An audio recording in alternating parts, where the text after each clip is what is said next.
Hi, so it's Avalita from Kansas. So I'm popping on today to kind of let everyone know, if you live in the state of Kansas, your last day to register to vote or update your voter registration is October 15th of this month.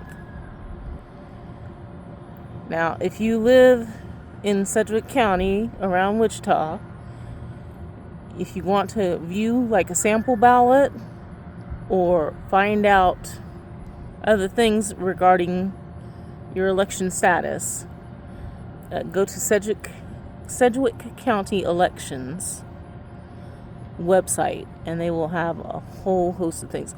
Now, it will ask for you to type in your name and your date of birth, and that's it.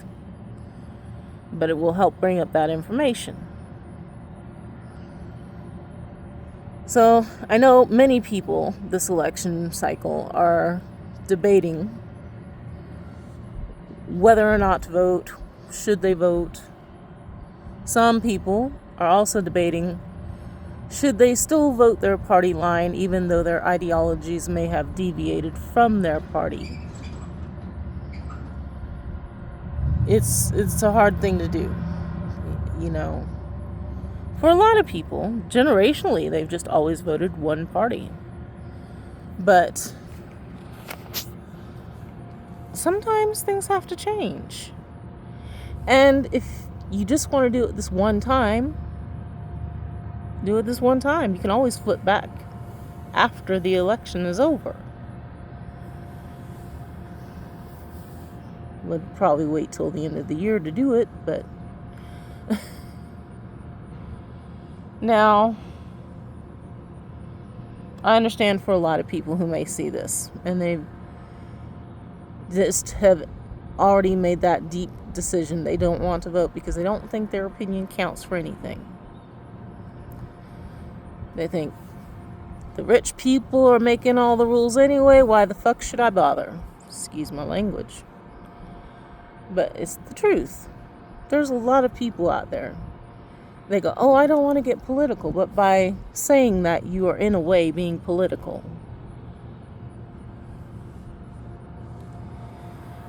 Now, I know there's a lot of people saying, oh, they're rigging the elections. Well, let's look at that. Let's review that. Some people may indeed be rigging elections. It's very interesting how one particular party wants to go as far as changing laws and dumping voter rolls in other states.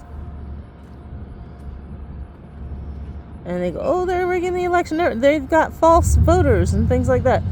Well, I don't know about anyone else, but in the state of Kansas, for almost about, I'd say 15 years or more, we've always had to show our driver's license or some form of legal ID at the polls when we go to vote. Now, I wasn't very happy about it when it first happened. But it is what it is.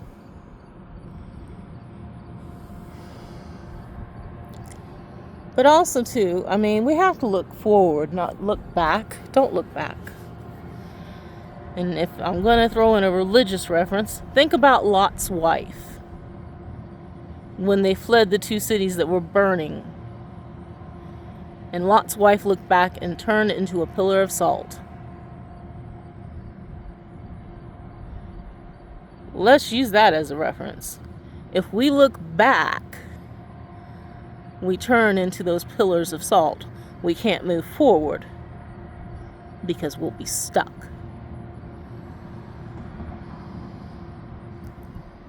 Now, I can use a religious reference. I'm not religious. But my grandfather did used to be a Baptist minister. And I listened whenever we were in church. But at the same time, we have to apply those teachings to our everyday life. They are teachings. They are made as references for us to conduct ourselves in the term that they used to say, in a Christ-like way. And I would ask you, For those people who proclaim that they're Christian or they're Christian nationalists, are they conducting themselves in a manner that would be interpreted as a Christ-like manner? And if the answer to that is no,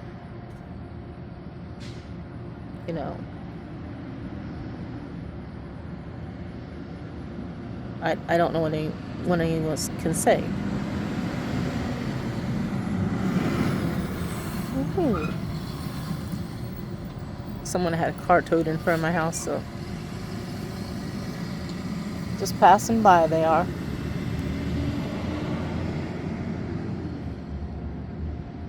But back on topic.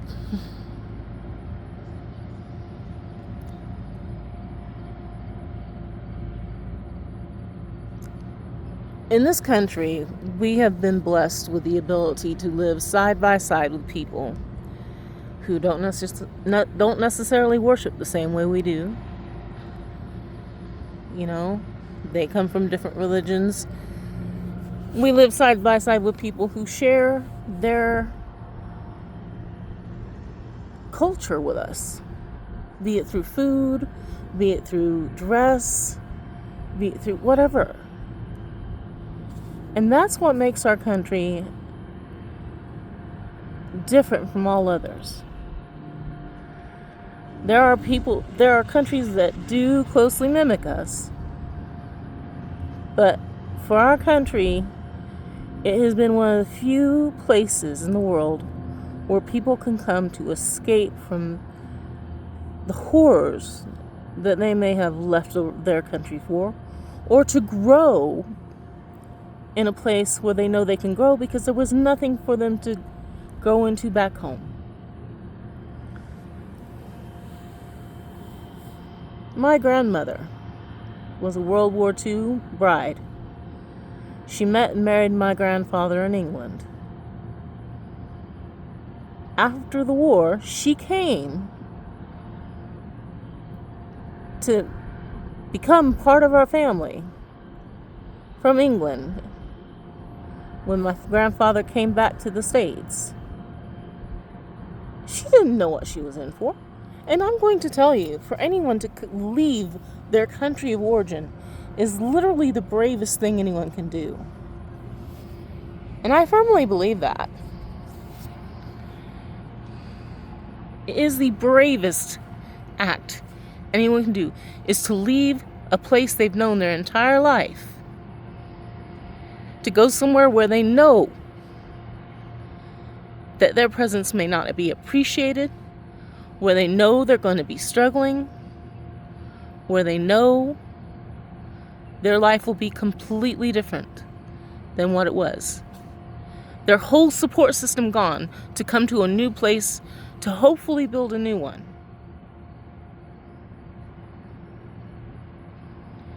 And I hear people talking about, oh, if so-and-so becomes president, or if this happens, I'm going to another country.